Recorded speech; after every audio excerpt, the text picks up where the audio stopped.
आज ये press meet Samajwadi youth wing की तरफ से रखी गई है। सबसे पहले आप लोगों का मैं शुक्रिया अदा करूंगा समाजवादी यूथ विंग की तरफ से। जैसा कि शहरियान इस बात से वाकिफ़ हैं कि असेंबली का सेशन यानी इजलास जो है वो 21 जून से लेकर 10 जुलाई तक मुनक़िद हुआ मुंबई में, जिसे हम मानसून इजलास कहते हैं।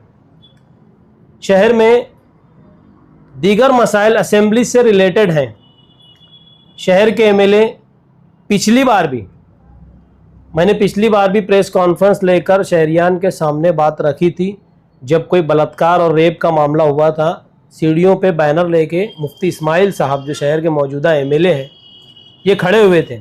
हम उस वक्त भी इंतज़ार कर रहे थे कि ये असेंबली के सदन के अंदर मालेगांव शहर की नुमाइंदगी करेंगे और अपनी आवाज़ बुलंद करेंगे। और हम इंतज़ार कर रहे थे कि उस वक्त भी इनका कोई वीडियो, कोई ऑडियो, कोई कुछ तो सामने आए ऑफिशियली, मगर नहीं आया। सिर्फ सीढ़ियों पर ये बैनर लेकर खड़े हुए थे।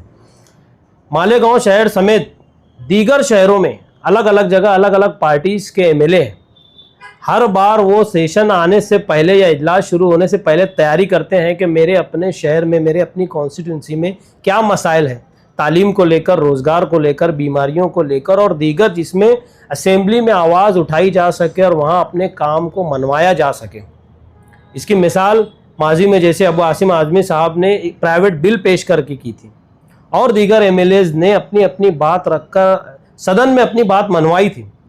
क्या हमारे मौजूदा एमएलए का ये काम नहीं है कि असेंबली सदन में अपने शहर के मसाइल पर आवाज़ उठाना चाहिए, जो रियासत से जुड़े हुए मुद्दे हैं? क्या है हमारे रियासती सरकार से जुड़े हुए मुद्दे? हमको ये चीज़ समझने की ज़रूरत है।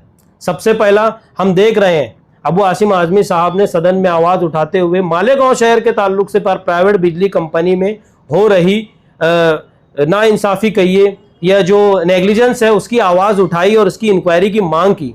तो क्या ये अगर सदन में होते तो क्या ये इनकी जिम्मेदारी नहीं थी? ये बोल सकते थे, सरकार का ध्यान या सरकार की तवज्जो इस जानिब ला सकते थे। पिछले महीने 2 महीने के अंदर 4 से ज़ायद अफराद की मौत हो गई, जिसमें इनके अपने मोहल्ले का एक बच्चा था। उस वक्त भी हम नूरानी मस्जिद के सामने धरना देकर बैठे थे और मौजूदा एमएलए कभी उम्रा करने चले जाते तो कभी हज करने चले जाते। देखिए, हज और उम्रा ये एक अलग चीज़ है, ये हमारा मजहबी मामला है, मगर आप एक संवैधानिक पद पर हैं। आपको आपके ज़रिए आवाम ने जो आपको जिम्मेदारी दी है, इसको निभाने का आपका काम है। आपने उस जिम्मेदारी को कबूल करना और उसको आके अपनी नुमाइंदगी आगे करना, आवाम के क्या मसाइल हैं इस पर आवाज़ उठाना। हम देख रहे हैं कि ये सेशन, अब मैं सेशन की बात कर रहा हूँ, जो महाराष्ट्र असेंबली का इजलास जो हुआ 21 जून से 10 जुलाई तक, ये सेशन 3 हफ्ता चला।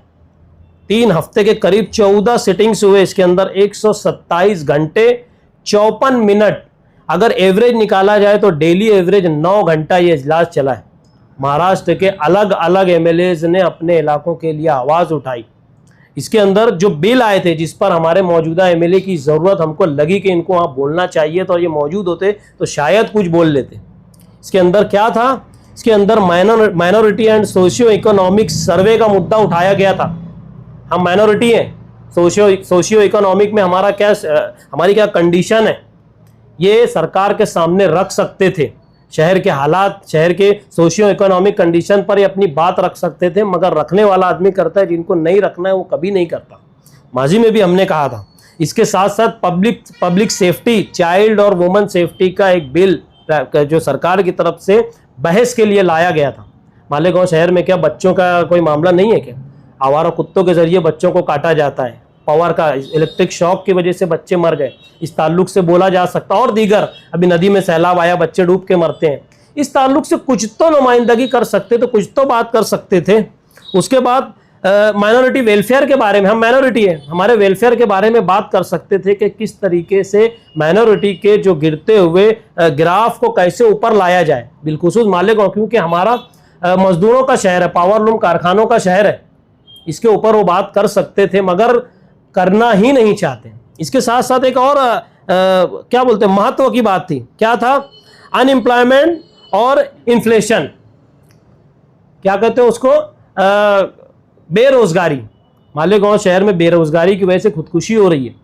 एक रिकॉर्ड बन गया मालेगांव शहर में। हर महीने 8-15 दिन में हम नई नई कहानी सुनते हैं कि फला जगह किसी ने फांसी ले ली, कोई नदी में डूब के मर गया। ये वहाँ होते तो ये आवाज़ उठाते, मगर इस पर भी उन्होंने कोई गैर हाजिर रहे तो फिर बात ही खत्म हो गई ना। और सबसे अहम जो असेंबली में एक मुद्दा था, क्या था? यूसीसी का बिल पेश हुआ। इसके अंदर बाकायदा एक कमेटी बनी गई जिसमें रूलिंग पार्टी से भी और अपोजिशन पार्टी में तमाम पार्टियों के लोगों से उसमें नुमाइंदगी ली गई और एक कमेटी बनाई गई। ये कमेटी का काम क्या होगा? अलग अलग तबकात में एक सर्वे करना और उसकी रिपोर्ट सरकार को पेश करना कि भाई हम यकसा सिविल कोड यूसीसी किस तरीके से फॉर्म करने वाले हैं। चूंकि हमारे एमएलए एक मजहबी शख्स भी है और यूसीसी मतलब एक रियासत या एक मुल्क एक कानून, तो सोचने और समझने वाली बात यह है कि जब एक कानून और एक रियासत के हिसाब से अगर शरीयत और कानून टकराता है तो सबसे ज़्यादा मैं समझता हूँ ज़रूरत इस मामले में हमारे शहर के मौजूदा एमएलए मुफ्ती इस्माइल की थी। वो अपनी बात रख सकते थे कि यह हमारी शरीयत में चीज़ आती है और ये नहीं आती, ये कानून से टकराएगी और शरीयत से टकराएगी, ये बातें वो रख सकते थे।